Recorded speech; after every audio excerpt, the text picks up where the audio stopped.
Entre as várias histórias envolvendo líderes religiosos, alguns papas deram muito o que falar. Hoje, vamos ver um papa que foi julgado. Isso não é incomum, embora esse papa em questão tenha sido desenterrado para comparecer a essa audiência. Além disso, vamos ver um dos maiores escândalos. Houve uma papisa. Ela foi descoberta em uma procissão já em trabalho de parto. Quem foi o papa que mandou torturar seus rivais e bradou enfurecido que os gritos que ouvia não eram o suficientes? Agora, ao vivo, no History to Go. Papa Formoso e o Sínodo do Cadáver. Em janeiro de 897, o cadáver do antigo Papa foi desenterrado e julgado. Essa história macabra ocorreu durante o papado de Estevão VI, que só foi Papa durante um único ano. O cadáver do Papa Formoso, de 11 meses, foi vestido com as insígnias papais e ouviu as acusações das quais seria considerado culpado. O episódio se insere em um período de extrema instabilidade política na região da Itália. Durante os anos de 872 até 965, houve 24 papas. As maquinações e disputas de diversas facções italianas depuseram e ascenderam inúmeros papas.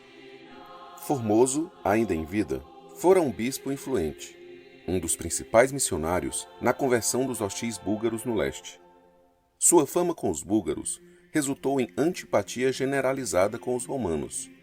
Foi acusado de conspirar contra os outros bispos, já que os búlgaros não recebiam de bom grado outros missionários, além de acusado de conspirar contra o Papa da época, João VIII, e até contra o imperador Carlos, o Calvo.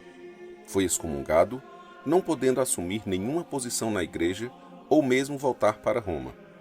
Depois da morte de João VIII, em 882, retomou suas atividades como bispo do Porto até ser eleito Papa em outubro de 891. Entre as acusações do Papa Estevão ao cadáver de Formoso, figuram-se o crime de ter tentado tomar um papado legítimo e ter exercido funções eclesiásticas depois da excomunhão. Existem suposições de que o julgamento, além de buscar retaliação por crimes religiosos, buscava agradar ao cenário político em que o Papa Estevão VI vivia. A cristandade não possuía um poder central no século IX, e muitos eram aqueles que aspiravam a esse cargo.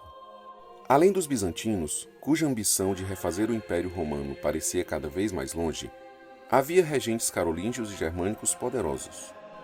As ações do Papa precisavam ser meticulosamente calculadas para não atrair a ira e os exércitos desses homens que, muitas vezes, ainda eram bárbaros com verniz cristão. Formoso havia coroado como regente carolíngio Lamberto de Spoleto, mesmo que seu pai, Guido III de Spoleto, ainda estivesse vivo e tivesse sido coroado pelo Papa anterior, João VIII. Em 893, com medo dos ataques de Guido III, Formoso chegou a convidar outro carolíngio, Arnulfo de Caríntia, a invadir a Itália e ser coroado imperador. Arnulfo, em uma segunda tentativa, consegue cumprir os planos do Papa Formoso.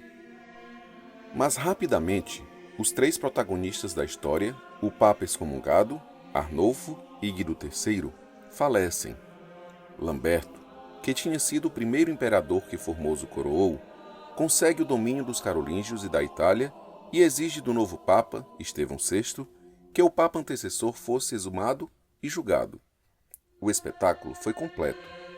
Foi vestido com suas insígnias papais, que depois seriam removidas, junto com os 3 dedos de sua mão direita, usados para bênçãos. E diante das acusações, teve todos os seus atos e ordenações tornadas inválidas. Foi enterrado em um cemitério para estrangeiros, para posteriormente ser novamente exumado e jogado nas águas do rio Tibre. Formoso, diante das atrocidades cometidas contra seu cadáver, passou a ser adorado pelo povo, que alegava que as águas do rio Tibre passaram a ser miraculosas. A reputação do Papa Estevão VI se deteriorou rapidamente com o episódio e este acabou sendo preso e estrangulado na prisão. Os papas Teodoro e João IX anularam o Sínodo do Cadáver e reabilitaram Formoso, enterrando seu corpo recuperado na Basílica de São Pedro e proibindo futuros julgamentos pós-morte. Posteriormente, o Papa Sérgio III anulou as decisões de Teodoro e João IX e reabilitou o Sínodo. Papa João VIII era uma mulher?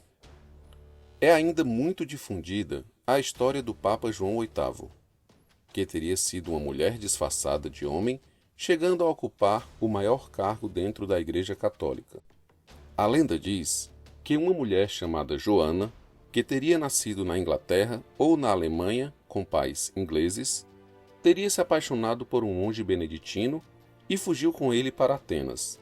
Depois da morte do amado, Joana decidiu se vestir e portar como homem, entrando para a carreira eclesiástica, onde obteve sucesso, tornando-se cardeal e sendo eleita como papisa em 855.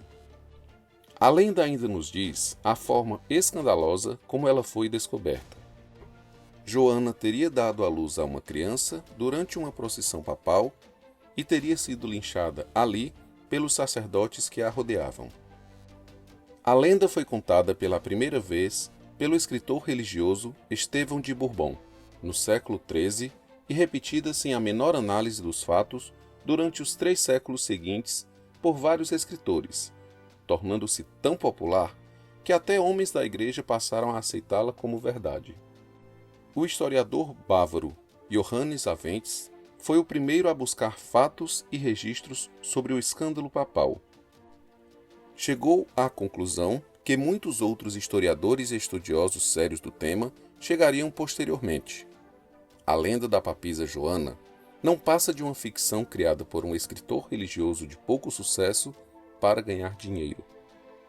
Mesmo teólogos de outras religiões, como o calvinista David Blondel, como filósofos e enciclopedistas franceses que não perdiam a chance de difamar a Igreja Católica, não puderam se furtar da verdade diante do fato. A papisa Joana e sua criança morta durante uma procissão só existiram nas páginas de Estevão e na cabeça daqueles que foram ludibriados pelo mito.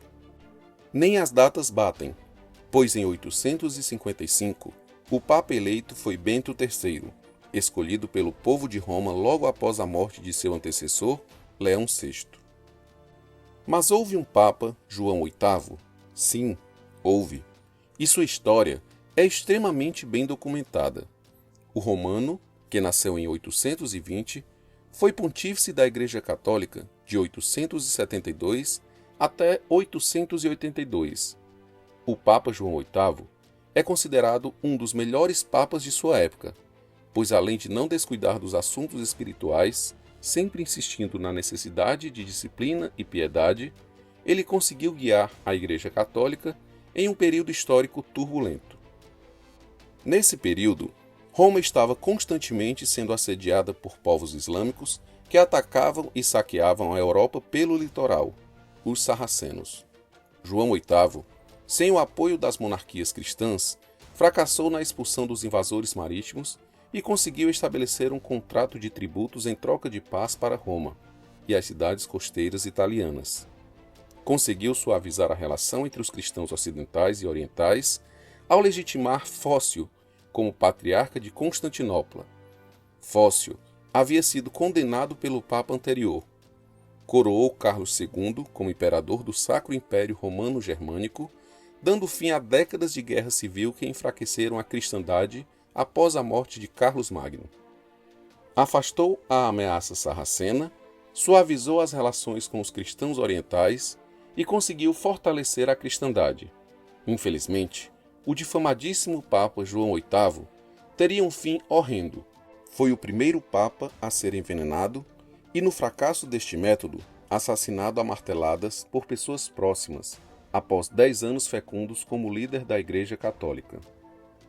Barbara M. Kreitz acredita que a escassez do tesouro papal, a falta de apoio político do Papa com membros poderosos das monarquias cristãs e suas tentativas de reaproximar os cristãos orientais que se afastavam de Roma enfraqueceram sua imagem diante da ambiciosa nobreza local que possuía outros planos para o cargo pontifical. Urbano VI, o colérico. Urbano VI foi eleito em um dos conclaves mais atípicos e curtos da história dos papas. Foi eleito logo depois do papado voltar de Avignon, na França, para Roma. Foram apenas 3 dias e somente 16 dos 22 cardeais estavam presentes. O receio de um francês ser eleito foi o principal motivo da velocidade do conclave, pois o papado poderia voltar para a França. A população de Roma pressionava aos gritos de "queremos um romano" e também de "que pelo menos seja um italiano". A pressão elegeu o napolitano Bartolomeu Prignano. Bartolomeu, agora Urbano VI, rapidamente gerou confusão. Sua relação com os cardeais era terrível. Constantemente, ameaçava usar violência para fazer as coisas à sua maneira. Dos 22 cardeais, 18 se reuniram em Agnane para tornar ilegítima a eleição do Papa, pois teria sido feita sob o medo e a pressão do povo romano. Os cardeais não somente anularam a eleição de Urbano, como elegeram um novo Papa, Clemente VII. Começava ali um período na Igreja Católica chamado Cisma do Ocidente, que iria durar de 1379 até 1417. Período em que havia 2 papas, um excomungou o outro, e 2 sedes, Roma e Avignon, com países alinhando-se a cada uma dessas sedes e vários conflitos políticos e guerras. Nesse contexto de confusão e conflito na política europeia e no papado, um grupo de cardeais tentou conspirar contra Urbano VI e prendê-lo com a ajuda de algumas lideranças políticas italianas. O plano falhou. O Papa descobriu e mandou prendê-los e torturá-los. Uma das maiores características do Papa era a sua raiva descontrolada. A literatura da época diz que ele reclamou que os gritos de seus oponentes não eram altos o suficiente para satisfazê-lo. Urbano VI morreria anos depois de levar uma queda, mas sua morte não colocaria fim ao cisma do Ocidente. Vários outros papas foram eleitos tanto em Roma como em Avignon, mas isso é assunto para outro vídeo. Obrigado por nos assistir e não deixe de seguir o nosso canal. Para dar aquela força, deixe o seu like, aperte o sininho e ative as notificações. Confira os vídeos anteriores. Nós nos vemos na próxima.